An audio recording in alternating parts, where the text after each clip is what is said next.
right, we're going to go over excess distributions for S corporations. What are common examples of why this happens? How we enter this into the ProSeries tax software, and what it should look like on the tax return. Let's do it. Excess distributions for an S corporations are essentially when you take more money out of the business account than what the company is making in profits.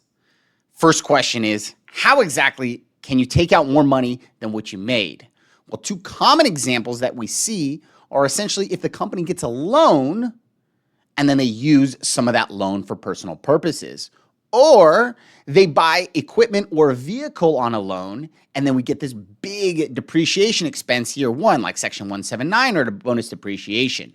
Those are two common reasons why we see excess distributions for S corporations. All right, so let's take a look at some figures. In this example, we'll go over where we used a business loan essentially for personal purposes.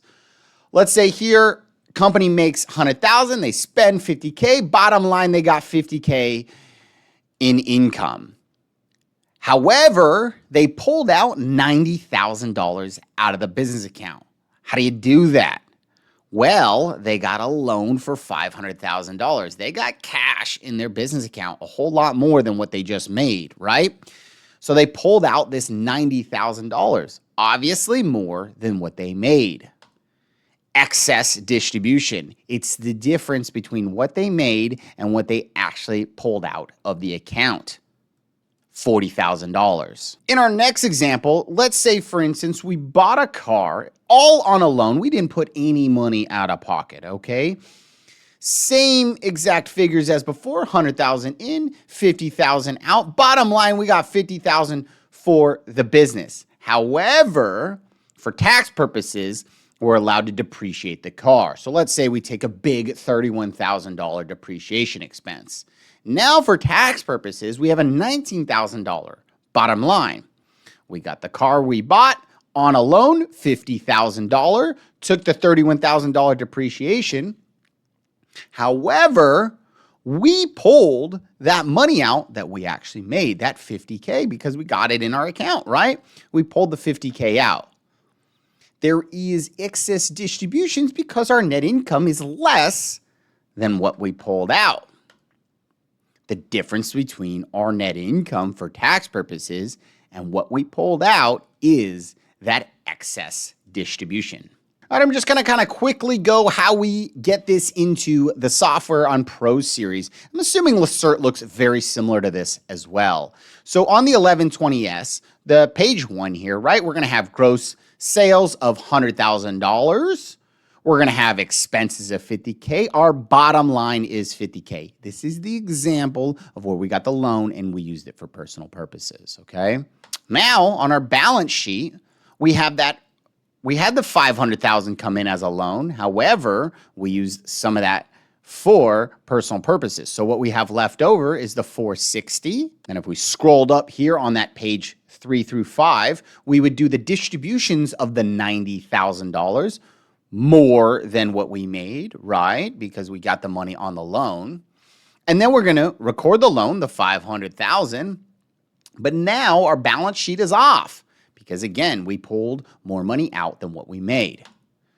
So then we have to scroll down to the M1 here and record that here, excess distributions, that $40K that we got. And then you'll see the error populate here. So now we got to get rid of this. And the way we're going to get rid of this is we're going to record this excess distributions as a capital gain. It's going to generate tax. We do this on the Schedule D. We scroll down on the Schedule D there. Down there on line 13, we record the $40K. And then if we go back to that M1 on page 3 through 5 there, you're going to see that error get wiped out, as well as, look at that, our balance sheet get balanced there. You'll see that retained earnings go negative. We would record this on the 7202, the basis for the shareholder, right, as the income and that excess distributions. You'll see it creates our basis as a 0 there. And here's what it looks like on a tax return when we do excess distributions for a loan that we use for personal purposes, right? Here's the 1120S, 1,000 came in, we got 50,000 went out. Bottom line, we got 50K in income. You'll see here on the Schedule K, right, the 50K in income, but then we're going to see the 40K on the Schedule D, line 8A. And the balance sheet, this is the balance sheet, what it looks like here, right? The 460 is what's left over of the loan, right? The 500K loan, of which 40 of it went to excess distributions, right? There you go. Here's the M1 and M2, what those should look like, right? We just did those in the software, but nonetheless, that's what it should look like. You'll see that net income of the 50K, the 40K excess distributions, right? That $90,000.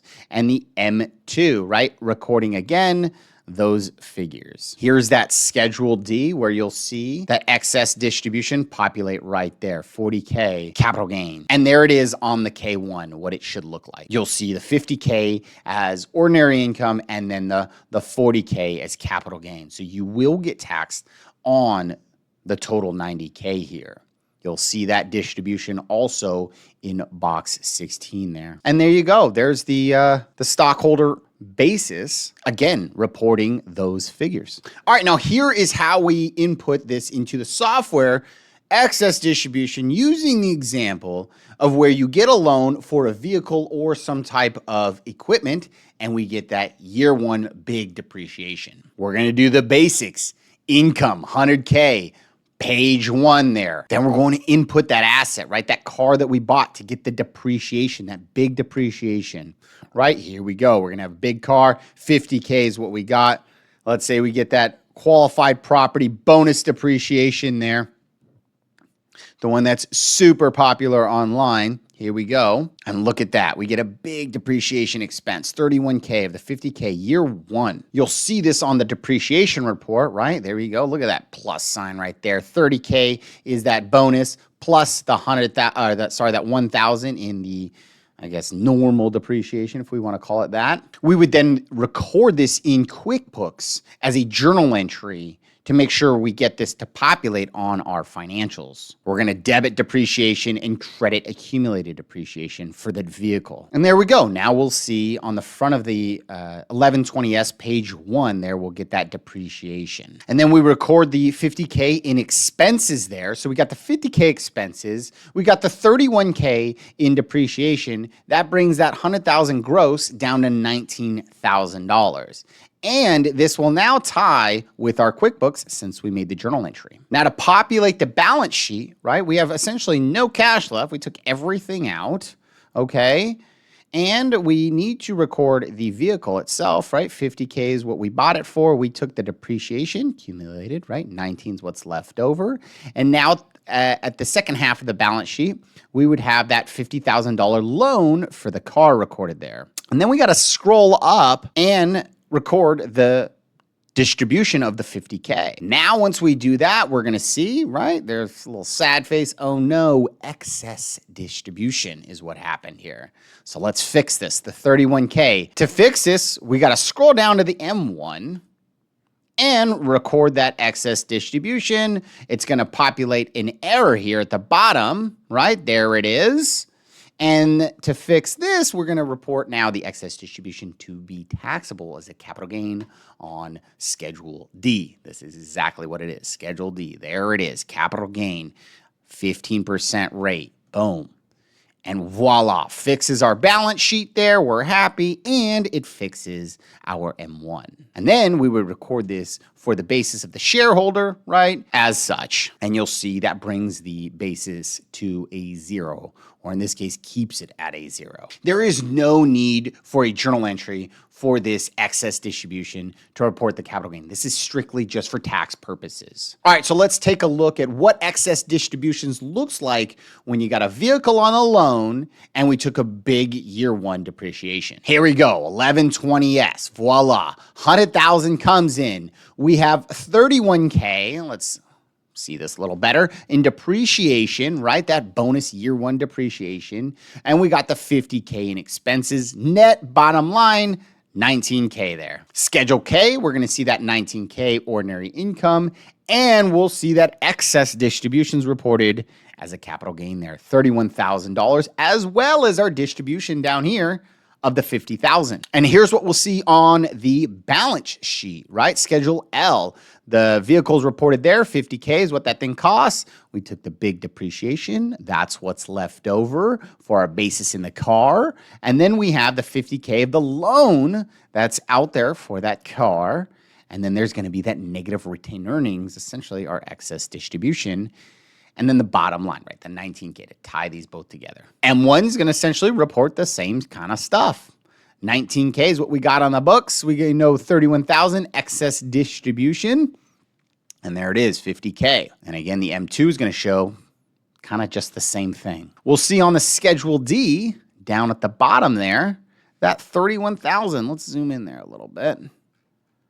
There we go. Capital gain, 31,000. There it is. That excess distribution is taxed as a capital gain. And here's what our K1 will look like, right? Ordinary income, 19K, capital gain, 31, and that distribution of the 50,000. And then our basis worksheet here, right? Kind of the same stuff. Well, I hope you somewhat understand what excess distribution is now. Again, it's essentially when you take more money out of the business account than what the business actually made. And then the way that we can do this is essentially the business gets a loan and or there's a big depreciation against a vehicle or equipment that was bought on a loan as well. Very common examples. Thanks so much for watching.